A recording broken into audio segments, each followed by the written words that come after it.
Okay, we're going to talk about the Man of Steel. But before we do that, I want to talk a little bit about Superman. So Superman and I have never had the best relationship. It's more been like, I've seen all the movies. When I was a kid, I went and I got the DVD collector's pack of all the Superman movies, and I watched them, and I was never really big into it. I just found them kind of goofy. I didn't really care for it. I found them kind of boring. And then the straw that broke the camel's back was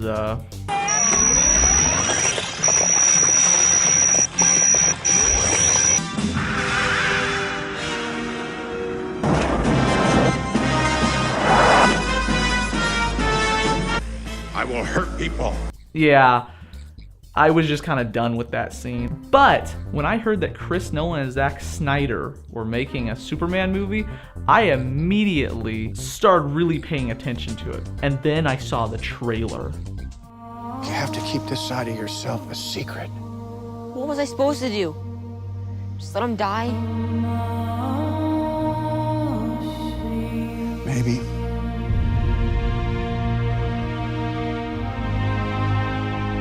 I have so many questions. Where do I come from? That trailer was like a mini short drama film to me. I ate that up. And I'm like, I don't even care if the movie's bad now. This trailer is amazing.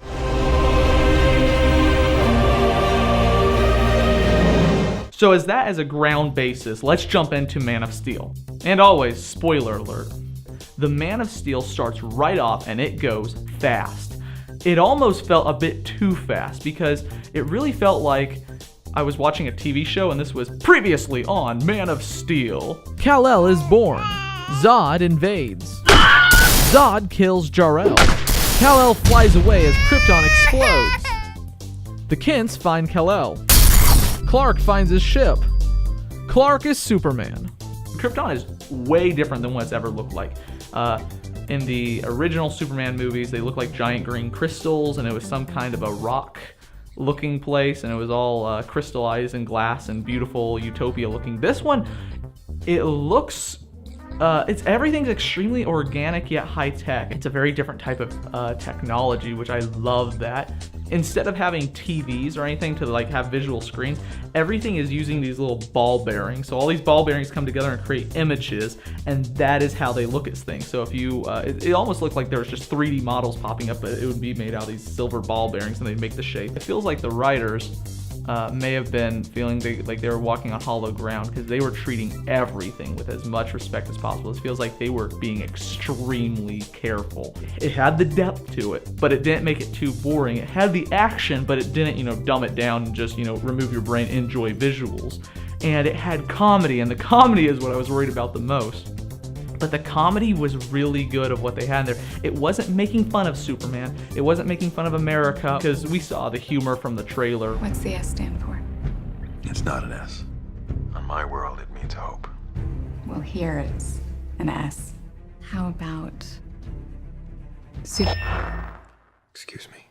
And I thought that kind of humor, maybe they would do some kind of like awkward humor, with Superman. Is like, where's your red underwear or something like that. Or, I don't like wearing blue. I thought they'd be making jokes, but the jokes were very appropriate. It didn't seem like out of place for it, even though that's what I was worried about. But they were pretty funny. One of my favorite aspects of this whole movie has to be Superman's character. And maybe I just never picked it up from the old stuff. Maybe I was too young to understand it and I just didn't pick it up. But I always felt that Superman was kind of shallow, especially from watching the cartoon series. I just felt like he's the Man of Steel and he's going to help people and he's perfect. He's an angel. It felt like they just made him absolutely perfect and he doesn't have any flaws. He doesn't have any flaws of any kind. I never thought, besides kryptonite. But even in character, he was always perfect. And I loved how they humanized him. There was a scene where his father acknowledged that he may not grow up to be a hero. He may grow up to be a villain. You just have to decide what kind of man you want to grow up to be, Clark. Whoever that man is, he's going to change the world. And I love the idea that Superman isn't naturally born perfect. but he has to make a choice. And you see over his life, they do this amazing little thing I loved in the movie where they kept on doing flashbacks through the whole film, and you see how he's making choices to grow up into the man that he's going to become as Superman. I absolutely loved going to his character where he's not just a cardboard cutout of being perfect, and it really shows a lot of weakness in his character and how he overcomes it.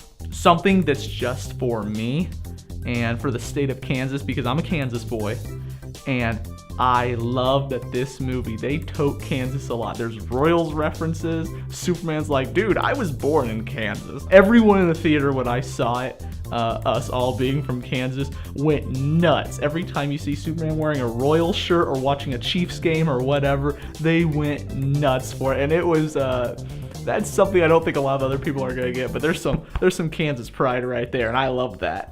I think that this Lois Lane is my favorite Lois Lane I've ever seen.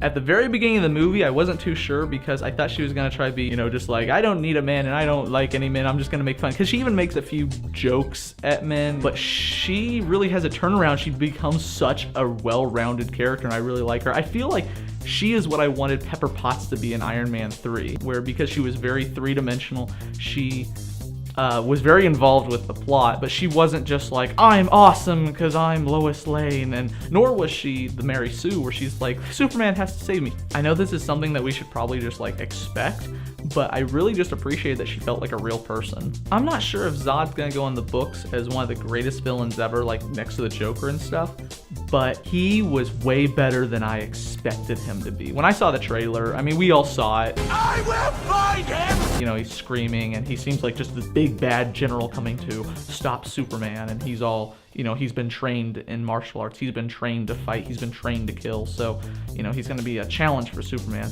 And I thought that's what he was gonna be, but he is way more than that. And I am so glad of what they did. I didn't even know Zod was like this. Maybe this is retcon. And one thing I absolutely hate is villains that are bad because they're evil, and they're evil because they're mean, and they're mean because they're bad. There's just somebody's like, I'm evil because I'm the villain in this movie. Or, oh no, I now have a split personality and I go crazy now. Thank you, Spider-Man. What I loved about Zod is that he wasn't just a villain for the sake of being a villain. He was very much justified in what he was doing. Basically, he was genetically bred with one goal, and that is, you're the general.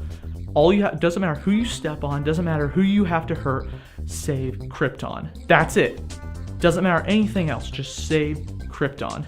And basically, he finds a way to save Krypton, but it would basically make that you'd have to destroy Earth.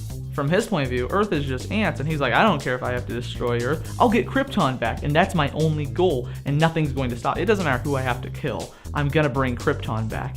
And that's where the whole conflict comes from. But he's not just like, I want to destroy Superman because Superman is good and I am evil, and I need to destroy him. Wah! That's not what's going on here. He even tries to get Superman on his side. He's very much justified in what he's doing, and he doesn't seem like just a straight up villain for being villain. It feels like, from his point of view, he may be right in what he was doing, trying to bring back his race. Now, the final confrontation is what I've been waiting for in the whole movie, and I loved every bit of it. Something I've gotten out of this that I've never gotten out of a Superman is that it felt like you feel like how Superman feels about Earth. When he punches a wall, the whole wall collapses. When Zod hits him and Superman falls to the ground, he goes through the floor. It feels like everything is made out of breadsticks. Everything just collapses.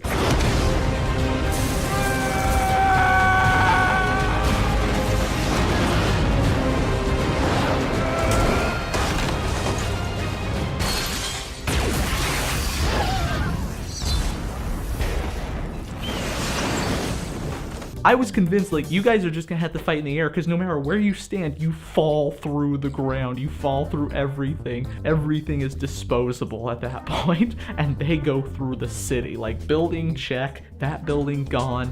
These guys, if they just kept on fighting, there'd be nothing left of this planet. They just kept on going at it, and it was so cool. It had to be one of my favorite fight scenes I've seen, and usually I don't like it when a fight scene goes on that long, because I just get kind of bored. but I was so loving it.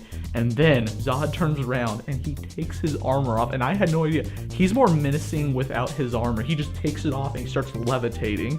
I felt like the ending battle, I kept on comparing it to the Avengers, and it feels like it is the adult version of the Avengers. Like, I want to say this for parents, this isn't on the Dark Knight level. I mean, you're not going to be seeing people being hung from bridges and just limp lying there and everything. You're not going to be seeing anything like that, but this isn't a happy-go-lucky film. Overall, I love this movie, and I'm gonna go see it again.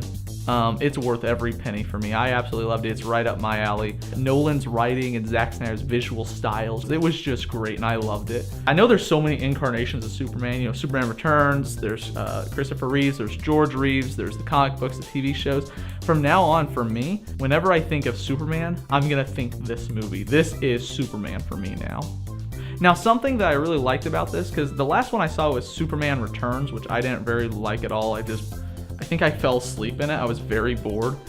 But what I did notice is that Superman, I don't know if this was, maybe it's just because it's been a while since I've seen the movie, but it feels like Superman wasn't patriotic in that movie. It feels like that Superman could be just like Superman for the world. This Superman is like red, white, and blue. He is America, and it is so cool. But it's not in your face, like, you know, flags, star-spangled banner, stars and stripes. You know, it's not that, but it really feels patriotic. And I love that it wasn't in your face, but it very much is, you know, they put some American pride in there, which is pretty awesome. My father believed that if the world found out who I really was, they'd reject me. He was convinced that the world wasn't ready. What do you think?